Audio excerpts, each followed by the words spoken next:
you meet someone for the very first time, and they ask you, what do you do? What do you say? Are you a teacher? Are you a marketer for Cadbury's? Are you working in recruitment? Are you an analyst at PwC? Are you a computer science nerd from UCL? For me, my go-to answer, I do tech innovation at Ogilvy Labs, was pulled from beneath my feet 2 months ago because I was made redundant. And something that I took for granted, the ability to introduce myself quickly to someone new that I met, suddenly became this source of anxiety, confusion, and stumbling upon my own words.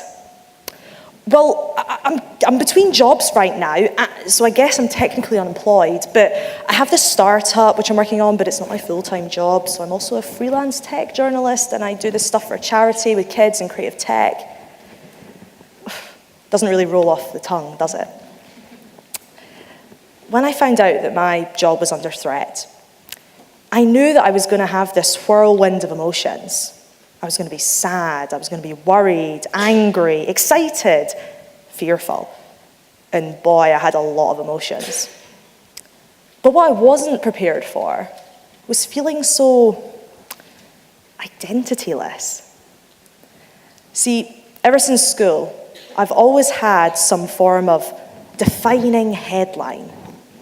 Math student at St. Andrews, investment banker at JP Morgan, account executive at Ogilvy, Tech Innovation Strategist at Ogilvy Labs.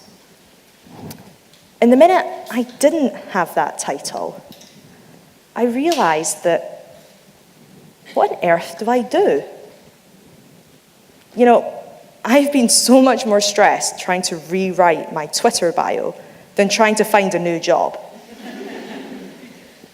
So it's safe to say that I'm going through what some people call a quarter-life crisis.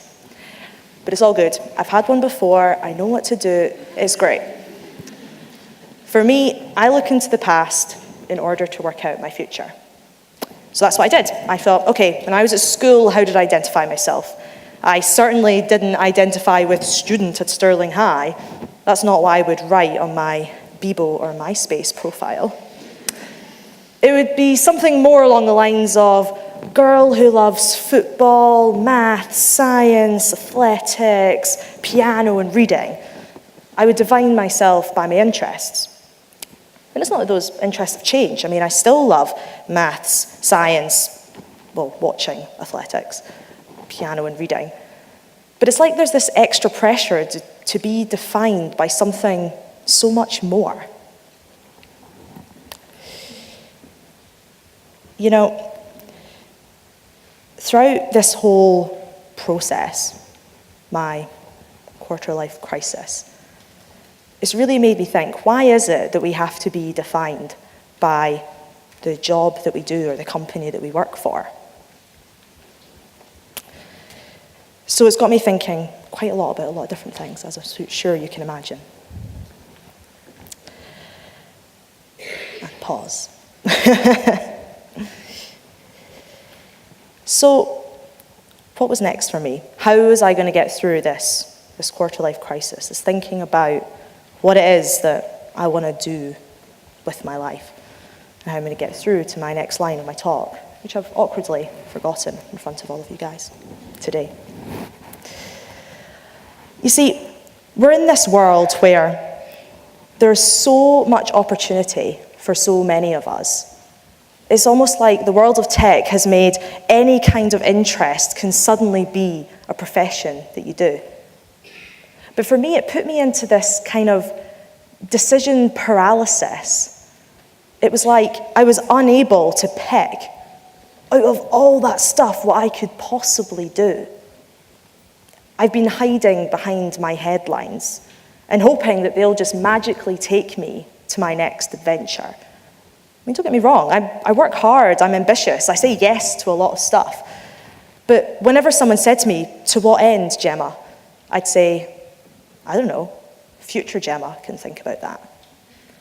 And believe me, future Gemma is not impressed by that kind of behavior. My God. But you know, I'm actually really happy I got made redundant, which I never thought I would say.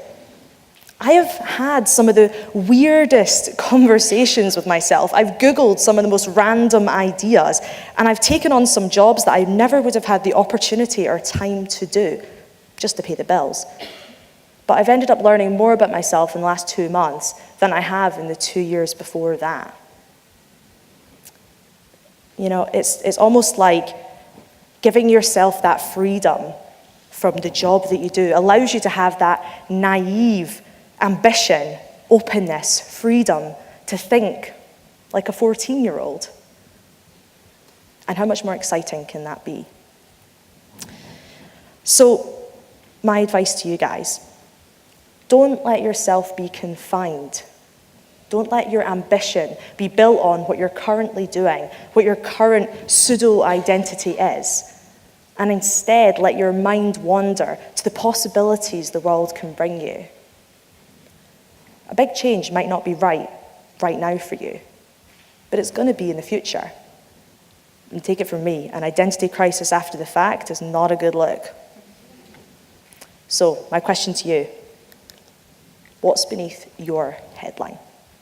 Thank you.